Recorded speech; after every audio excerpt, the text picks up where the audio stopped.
Our channel. दोस्तों आज का जो वीडियो है वो है हमारी तीज का व्लॉग, जो मैं कुछ दिन पहले शेयर करने वाली थी, लेकिन किसी रीज़न की वजह से मैं इस वीडियो को अपलोड नहीं कर पाई अपने चैनल पर, जिसके कारण थोड़ा सा लेट हो गया इस वीडियो को अपलोड करने में।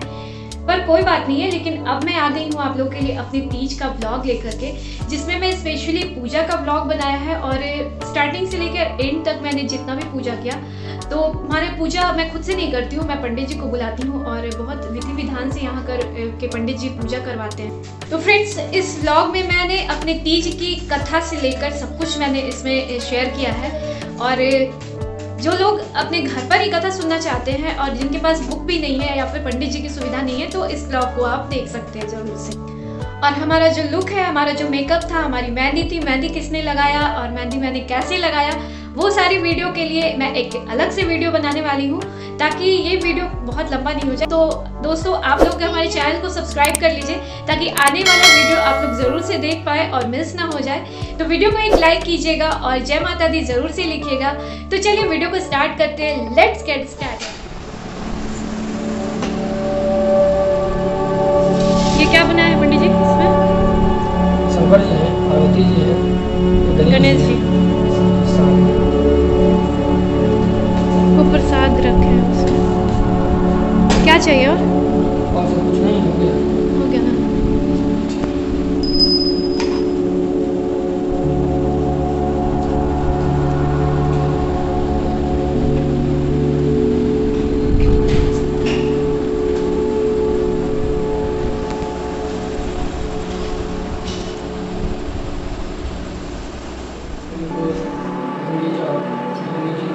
गोदावरी सरस्वती नर्मदे सिंधु कावेरी जलेस्मिन् सत्यजनगुण नमस्कार रखिए रखिए उसको नाम का ध्यान दियो। बाबा भाई दुर्गारी तरंगधारी शैला प्रजा शैला जुहारी धारे गंगा गाड़ी हरिपाद जो बहारे गंगा संस्मदारी वारी गंगा पारी मनमारी मुरारी जगता अपहारी दस्यारी पापहारी प्राणाम गंगारी सत्यजो नमः।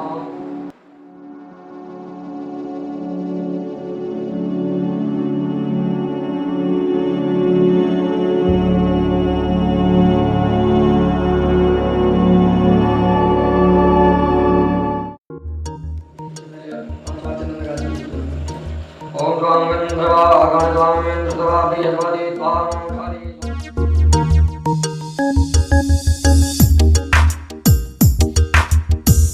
लागिए ओम नमो गंगाधि गंगा माता का ध्यान कीजिए। जन गंगा माता ओम गंगाधि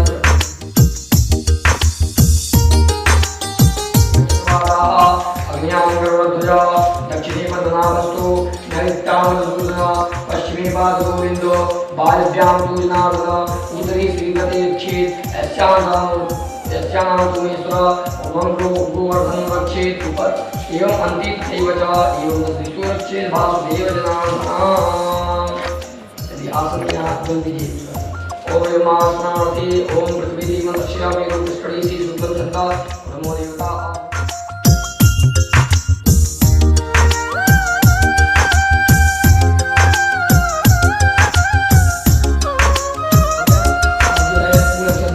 सभी देवी देवताओं का ध्यान करिए। अपने इष्ट देवता होंगे, कुल देवता होंगे, आपके ग्राम देवता होंगे, उनको ध्यान करिए। माता पिता पूर्वजों का ध्यान करिए। हरिओम स्वस्तिनायेन्द्रो वृद्धस्रवाः स्वस्तिनः गोर्भः विश्ववेदाः स्वस्तिनस्तार्क्ष्यो अरिष्टनेमिः तस्मिन्नो बृहस्पतिर्दधातु बृहस्पतिर्मरुतः गृह्णीमातरः शुभं वक्रशिवामनः सूरजगोत्रेन्द्रोऽध्येय अवतारमान्यः भद्रं द्रोणीभिः त्रयोयामधिमावरं श्रीनारायणाभ्यां मामेश्वराभ्यां वाणिरङ्गभाभ्यां सखीकुन्द्राभ्यां मातृपुत्रीचन्द्रकमलेभ्यो नमः श्रीदेवताभ्यो नमः कुलदेवताभ्यो नमः ग्रामदेवताभ्यो नमः स्थानदेवताभ्यो नमः सर्वेभ्यो देवेभ्यो नमः सिद्धिबुद्धिसहिताय गणाधिपतये नमः।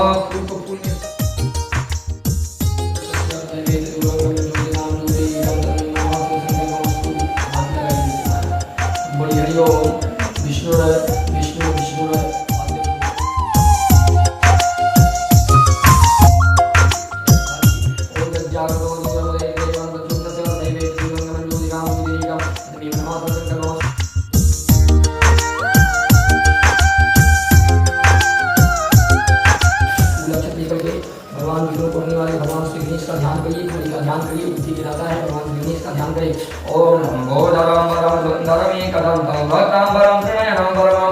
और जब दिवाकर ने बहुत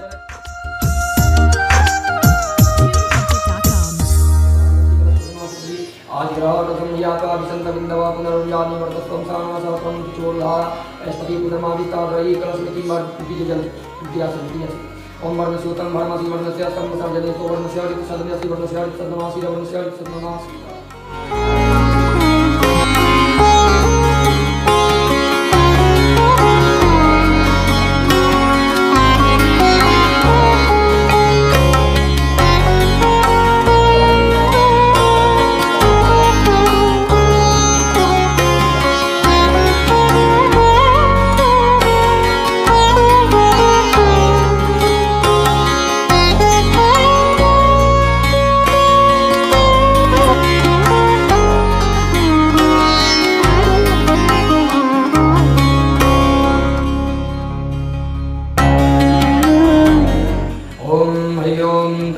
महे सुगंधं पुष्टिवर्धनं प्रवारितं वन्दां तुलुक्षिमादिकाचार्यचन्द्रमेवेति नमः चलिए सिंदूरं समर्पयामि ओम सौभाग्यति सौभाग्य प्रदक्षां ध्यान सदा या हो लगाइए ओम नाभ्याय सिद्धांत जगं तेजो जवो समापतः बल्यां भूमिर्दी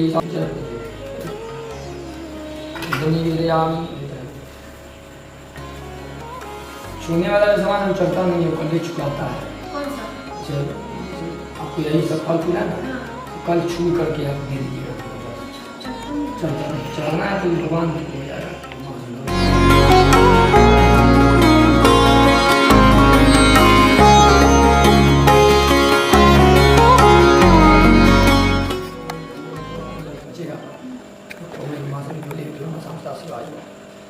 इस पास अलंकृत है और मुंडों की माला से जिन शिव जी की जटा अलंकृत है, जो पार्वती जी दिव्य वस्त्र धारण की हैं और जो शिव जी दिगंबर नंगे हैं, ऐसे श्री पार्वती जी तथा श्री शिव जी को मैं प्रणाम करता हूँ। रमणीक कैलाश पर्वत के शिखर पर बैठी हुई श्री पार्वती जी कहती हैं, हे महेश्वर, हमें कोई गुप्त व्रत या पूजन बताइए जो सब धर्मों में सरल हो, जिसमें परिश्रम भी कम करना पड़े लेकिन फल अत्यधिक मिले। हे नाथ, यदि आप मुझ पर प्रसन्न हो तो यह विधान बतलाइए। हे प्रभु, किस व्रत तब या दान से आदि मध्य और अंत रहित आप जैसे महाप्रभुओं को प्राप्त हुए हैं। श्री शिव जी बोले, हे देवी सुनो, मैं तुमको एक व्रत जो मेरा सर्वस्व और छिपाने योग्य है लेकिन तुम्हारे प्रेम में बसीभूत होकर मैं तुम्हें बतलाता हूँ।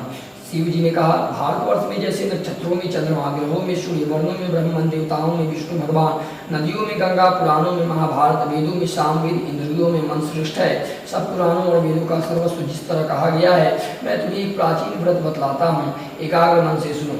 और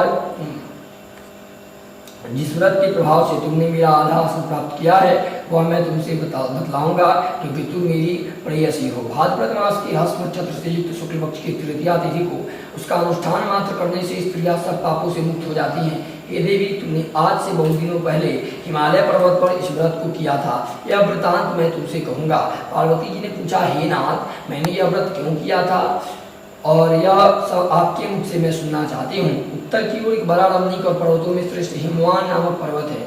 उसके पास तरह तरह की भूमियाँ हैं, तरह तरह के वृक्ष उस पर लगे हुए हैं, नाना प्रकार के पक्षी, अनेक प्रकार के पशु उस पर निवास करते हैं। वहाँ पहुँचकर गंधर्वों के साथ भी बहुत से देवता, सिद्ध चारण पक्षीगण सर्वदा प्रसन्न मन से विचरते हैं। वहाँ पहुंचकर गंधर्व गाते हैं, अप्सराएं नाचते हैं। ऐसे शिखर हैं जिनमें स्फटिक रत्न और वैदुरी मणि आदि की खाने भी बड़ी हुई हैं। यह पर्वत ऊंचा तो इतना अधिक है कि मित्र के घर की तरह समझकर आकाश को स्पर्श किए रहता है और उसके समस्त शिखर सदैव हिम वर्ष से आच्छादित रहते हैं और गंगा जल की ध्वनि सदा सुनाई देती रहती है। ये पार्वती, तुमने बाल्यकाल में उसी पर्वत पर तपस्या की थी। 12 वर्षों तक तुम उल्टी टंग कर केवल धुआं पी कर रही थी। 64 वर्षों तक सूखे पत्ते खा कर रही थी। माघ मास में तुम जल में बैठी रहती थी और बैसाख की दोपहरिया में पंचाग्नि तापती थी। सावन महीने में जल बरसता तो तुम दुखी प्यासी रहकर मैदान में बैठी रहती थी। तुम्हारे पिता इन तरह के कष्ट को सहन को देखकर बड़े ही दुखित हुए। वे चिंता में पड़ गए कि मैं अपनी कन्या किसको दूं। उसी समय नारद जी वहाँ आ पहुँचे। मुनि श्रेष्ठ नारद जी उस समय तुम्हें देखने गए थे। नारद जी को देखकर गिरि ने अर्घ आदि आसन आदि देकर उनकी पूजा की और कहा, हे स्वामी, आप किस लिए आए हैं? मेरा सौभाग्य है, आपका आगमन मेरे लिए बहुत ही अच्छा है। नारद जी ने कहा, हे पर्वतराज, सुनो, मैं भगवान विष्णु का भेजा हुआ आपके पास आया हूँ। आपको चाहिए कि यह योग्य कन्या रत्न किसी योग्य वर को दे। भगवान विष्णु के समान योग्य वर ब्रह्मा, इंद्र और शिव, इनमें कोई भी नहीं है। इसलिए मैं यही कहूँगा कि आप अपनी कन्या भगवान विष्णु को ही देवें। हिमवान ने कहा कि भगवान विष्णु स्वयं मेरी कन्या ले रहे हैं और आप यह संदेश लेकर आए हैं, तो मैं उन्हें अपनी कन्या दूंगा। हिमवान की इतनी बात सुनकर मुनिराज नारद आकाश में विलीन हो गए। वे पीताम्बर, शंख और चक्र गदाधारी भगवान विष्णु के पास पहुंचे। वहां हाथ जोड़कर नारद जी ने भगवान विष्णु को कहा, हे देव, सुनिए, मैंने आपका विवाह पक्का कर दिया है। उधर हिमवान ने पार्वती के पास जाकर कहा कि हे पुत्री, मैंने तुम्हें विष्णु को दे डाली।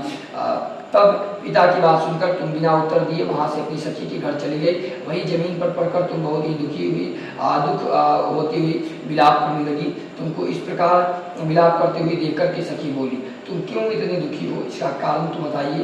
तुम्हारी जो कुछ भी इच्छा होगी मैं यथाशक्ति उसको पूरा करने की चेष्टा करूंगी, इसमें कोई भी संशय नहीं है। पार्वती जी बोली, मेरा जो कुछ भी अभिलाषा है उसको तुम प्रेम पूर्वक सुनो। मैं एकमात्र शिव जी को अपना पति बनाना चाहती हूँ, इसमें कोई भी संशय नहीं है। मेरे विचार को पिताजी ने ठुकरा दिया है, इससे मैं अपने शरीर को त्याग दूंगी। पार्वती की बात को सुनकर सखियों ने कहा कि शरीर का त्याग न करो, चलो ऐसे वन में चले जहाँ पिता को पता न लगे।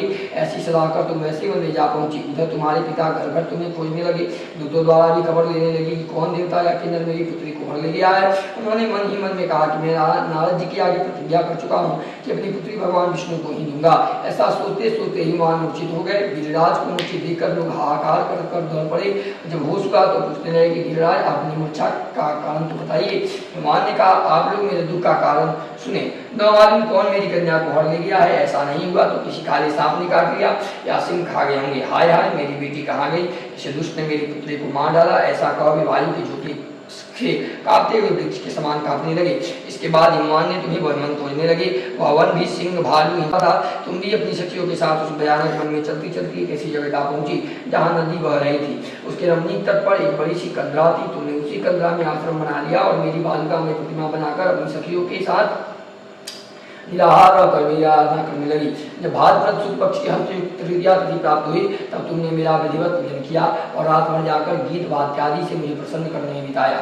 उस व्रत रात के प्रभाव से मेरा आसन डगमगा उठा और जिससे मैं तत्काल उस स्थान पर जा पहुंचा जहाँ पर तुम अपनी सखियों के साथ वहाँ पर रहती थी। वहाँ पहुँचकर मैंने तुमसे कहा कि मैं तुम पर प्रसन्न हूँ, बोलो क्या चाहती हो। तुमने कहा कि मेरे देवता, यदि आप मेरे ऊपर प्रसन्न हो तो मेरे पति बने। मेरे तथास्तु कहकर कैलाश पर्वत पर वापस आने पर तुमने वह प्रतिमा नदी में प्रवाहित कर दी और सखियों के साथ उस महाव्रत का पालन किया। हिमवान ने तब तक उस वन में तुम्हें खोजते हुए आ पहुंचे। चारों दिशाओं में तुम्हारी खोज करते करते वो व्याकुल हो चुके थे, इसलिए तुम्हारे आश्रम के समीप पहुंचते ही गिर पड़े। थोड़ी देर बाद उन्होंने नदी के तट पर 2 कन्याओं को सोते हुए देखा। देखते ही उन्होंने तुम्हें छाती से लगा लिया और विलख कर रोने लगी। फिर पूछा कि पुत्री, तुम सिंह, व्याघ्र आदि जंतुओं से भरे इस जंगल में क्यों आ पहुंची हो? पार्वती जी ने उत्तर दिया कि हे पिताजी, मैंने पहले ही अपने आप को शिव जी के हाथों सौंप दिया था। आपने मेरी बात को टाल दिया, इसकी वजह से मैं यहाँ चली आई हूँ। हिमवान ने सांत्वना दी कि हे पुत्री, मैं तुम्हारी इच्छा के विरुद्ध कुछ न करूँगा। वे तुम्हें साथ घर ले आए और मेरे साथ तुम्हारा विवाह कर दिया। इससे तुमने मेरा अर्धासन पाया है। तब से आज तक किसी के सामने मुझे यह व्रत प्रकट करने का अवसर प्राप्त नहीं हुआ। कि देवी, मैं यह बताता हूँ कि इस व्रत को हरितालिका नाम क्यों पड़ा? तुमको सखिया हार ली गई थी, इसकी वजह से इसका नाम हरितालिका नाम पड़ा। पार्वती जी ने कहा, हे प्रभु, आपने नाम तो बताया, आप इसकी विधि बताइए, आप इसका पुण्य भी बताइए, क्या फल है? यह व्रत कौन करे? श्री शिव जी पार्वती जी से कहते हैं, हे देवी, मैं समस्त स्त्री जाति के भलाई के लिए उत्तम व्रत बतलाया हूँ। जो स्त्री अपने सौभाग्य की इच्छा करना चाहती है वह यत्नपूर्वक इस व्रत को करे। केले की कम्बी आदि से सुशोभित एक मंडप बनावे, उसमें रंग बिरंगे रेशमी कपड़ों से चंदवा लगा करके चंदन आदि सुगंधित द्रव्यों से वह मंडप लिखवावे।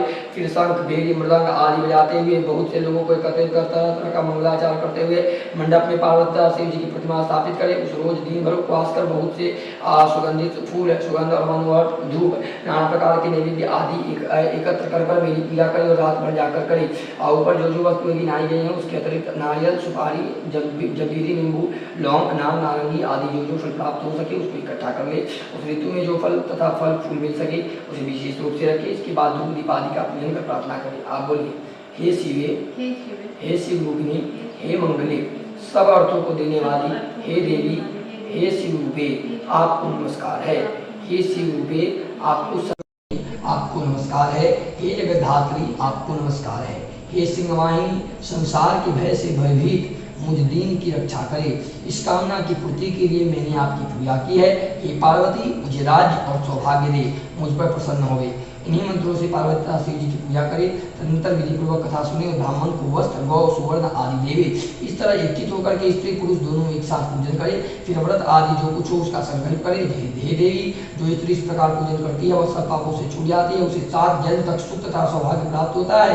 जो स्त्री तृतीया तिथि का व्रत न कर अन्न भक्षण करती है वह 7 जन्म तक बांध रहती है, उसको बार बार विधवा होना पड़ता है। वह सदा दरिद्र पुत्र शोका से शोकाकुल स्वभाव की जगह आलू सदा दुख भोगने वाली होती है। और उपवास न करने वाली स्त्री अंत में घोर नरक में जाती है। मांसाहार करने से बाघिन, दही खाने से बिल्ली, मिठाई खाने से चींटी और कुछ खाने से मक्खी होती है।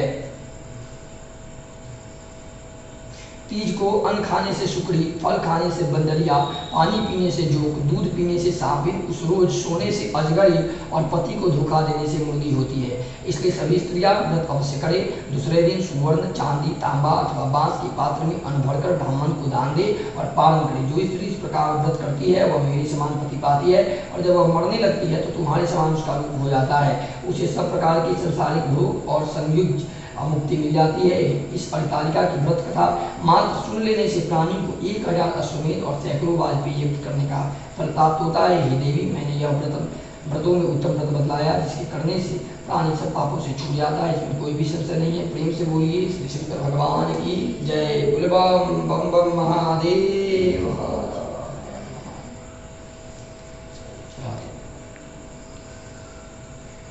आरती की तैयारी।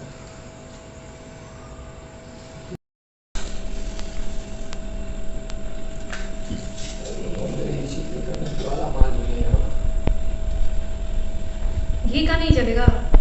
नहीं है सर। अच्छा, घी का तो चलेगा। जल से करिए। क्या बनेगी? जल से कर दीजिए। किसको? उसी को। चलिए शीतली करने के बाद चलिए करिए। ओम गर्भोरगौरम करुणावतारम धरधारिधारम प्रेमारम सदा वदनं दयाहरति भव भवानी जयं नमामि।